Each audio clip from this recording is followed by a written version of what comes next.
Okay. I would like to say here, one second. As you know, the whole issue of the Stat Act by Bala, the two statutory declarations by Bala, are now under police investigation. I have been interviewed, I have given the full cooperation to the police. I have been interviewed by the police after my release. And what I have said today to all of you is what I told the police, that Datuk Najib had never met the deceased. How do I know?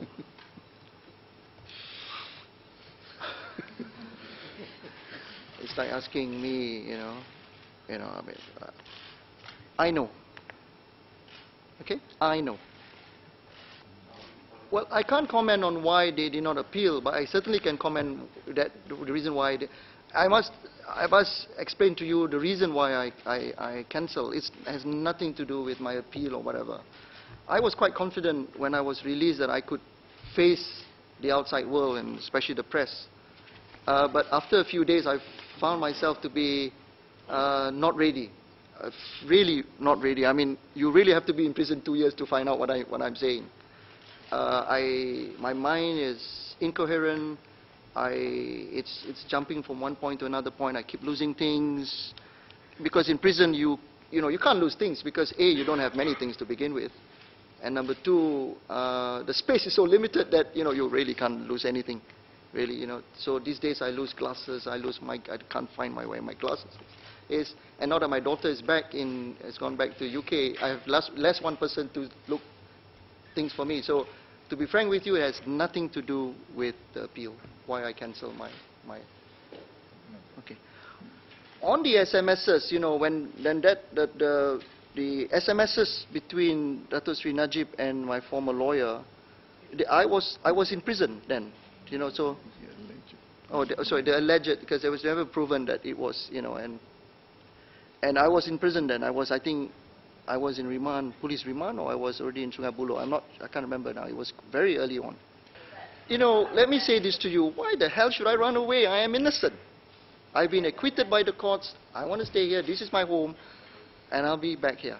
You'll see me back in a couple of months' time. I just want to get my doctorate, and that's it. Unless, of course, I get a cushy job, like the Prime Minister of United Kingdom, for example. Of course, I'll stay there.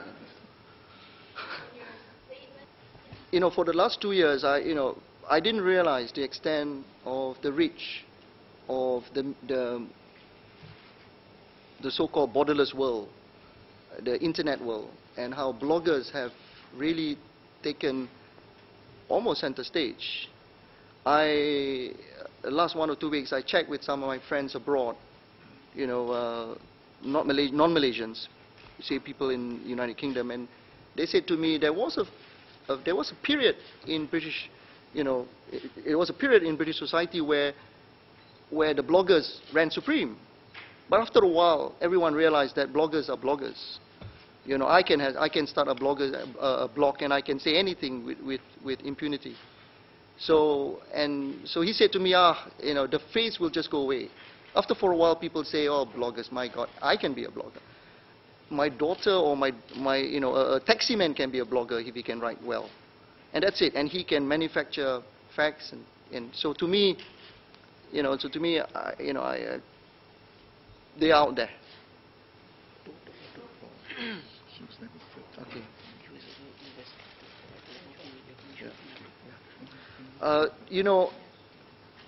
The photo, you take the photograph. While I was in Sungai Buloh, I was actually investigated by the Multimedia Commission, and I was shown the photograph. And you must be a real idiot to believe that the photograph, or a moron, that the photograph is authentic. To begin with, the girl was not even a deceased. Okay? So if any of you believe that photograph, God, you guys have been taken for a ride. Okay. Well, let me put it this way. My press conference today is specifically on what I have gone through for the last 2 years. I'm aware of insinuations, all sorts of stories about the linkage and all that. Let me tell you, there is no linkage whatsoever.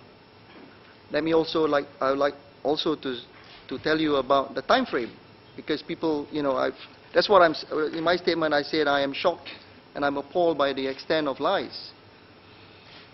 There were linkages made between the deceased and some deals. I'm sure all of you are aware of that. But everyone's lazy these days because no one checked the facts. The deal, the purported deal, was signed in June 2002.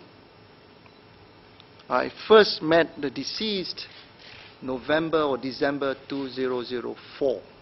That's almost a 2-year lapse.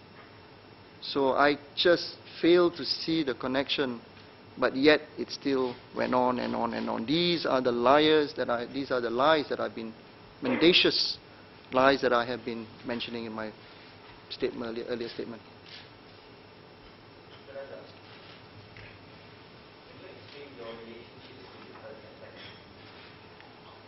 Well, I can't comment on that at all. I'm so sorry, because my lawyers, I mean, they're all jumping at me and said I cannot say any word on that.